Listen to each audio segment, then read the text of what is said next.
kidomo sana. Koro wuod jaboro penja kaka ne watimo kodi chon. Penja di. Inge ID. ID ang'eyo. Tinye simu. Simu ang'eyo. Gik moko ariyo gionge ng'ama onge go. Donge. Ng'ato ka ng'ato nigi ID. Ng'ama adult. Ng'ama adult, yes. Ng'ato nigi ID. ID. Ng'ama dung nyaka bed go. To gi simu. Wuod jaboro ka tek ni chuni nyaki wuog haraka idhi kamoro. To wiyu wil gi simu. Wiyu wil gi ID. Ere gima nyalo ketho wuodhi midogi kata ma midog ot bang' koselem. Ingini wacho ni koselem ga to onge tiende chake dok.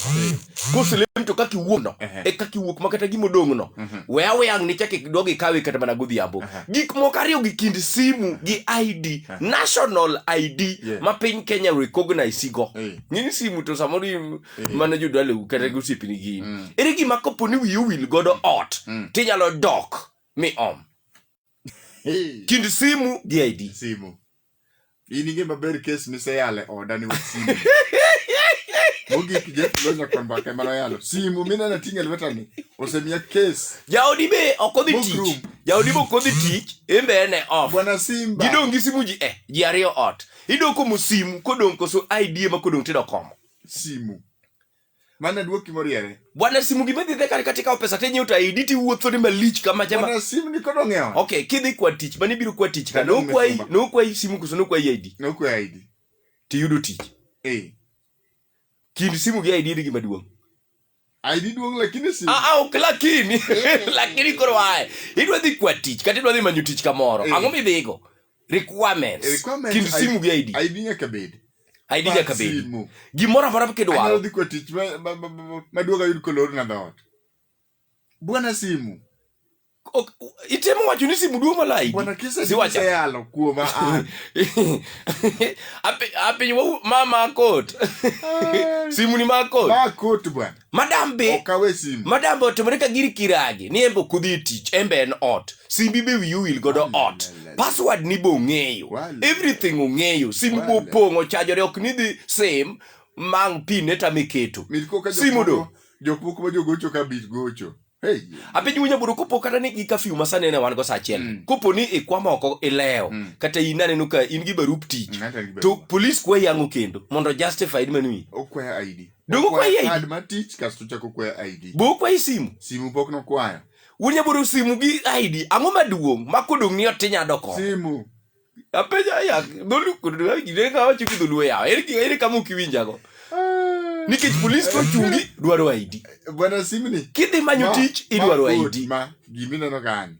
Ma weche mag NHIF ka mondo uket jogi idwaro ga simu ko ID. Password betia welo ndi.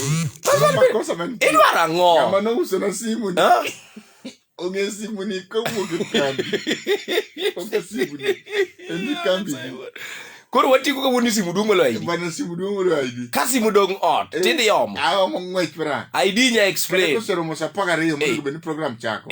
Ayieringo nyaka ote duog. Iom simu. Simu, mok ID. Simu. Mak police okang' nego ineyo.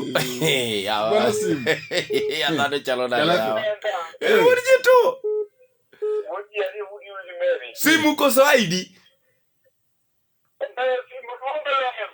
Simu duong' malo ID gi kanye bwana. Kata ke jomi badhi kawuono.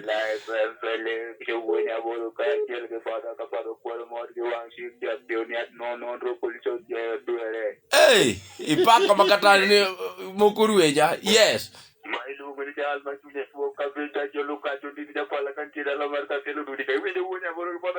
Yes, Japala. Chama nje na vile studio kanyo. Okchime ni video nino sime duong molo gimora mora chando rakatoka chomo do na vile makati baije aongego. Mana dier. Ko sime duong openya mana pa ya ijito amako bie ya tani vya kabisa mal kade kwenda de kwacho nika dogi no hero kamano. Ya pala ina paro. No. Simu to wiki waber mokwang. Wacho.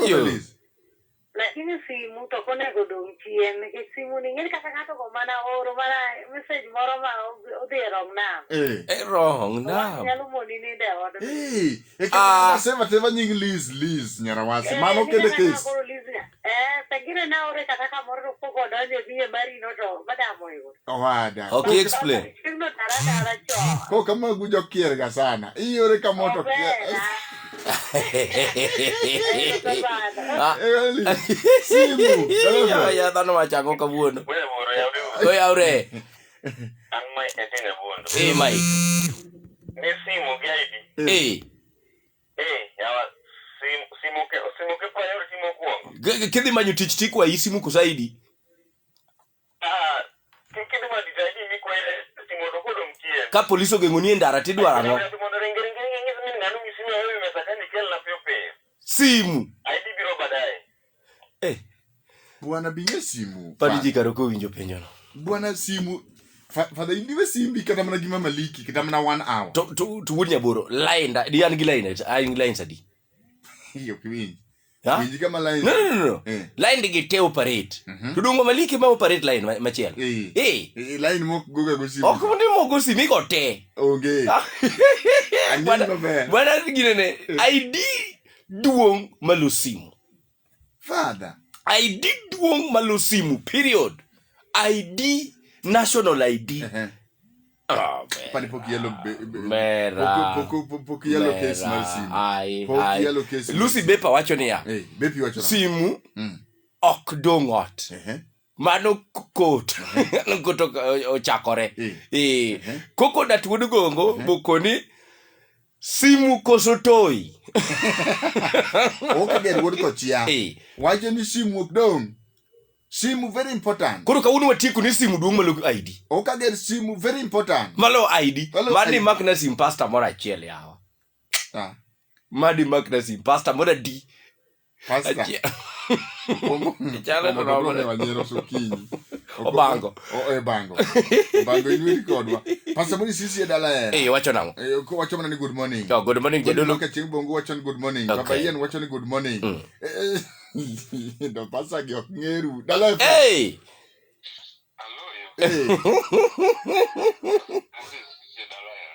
Simu koso ID. Jadolo.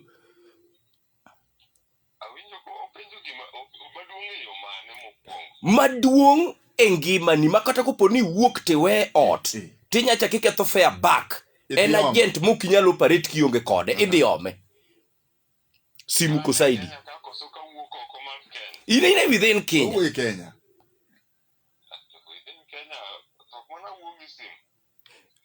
ang'o ma kodong' ot tinyalo dhi simu koso ID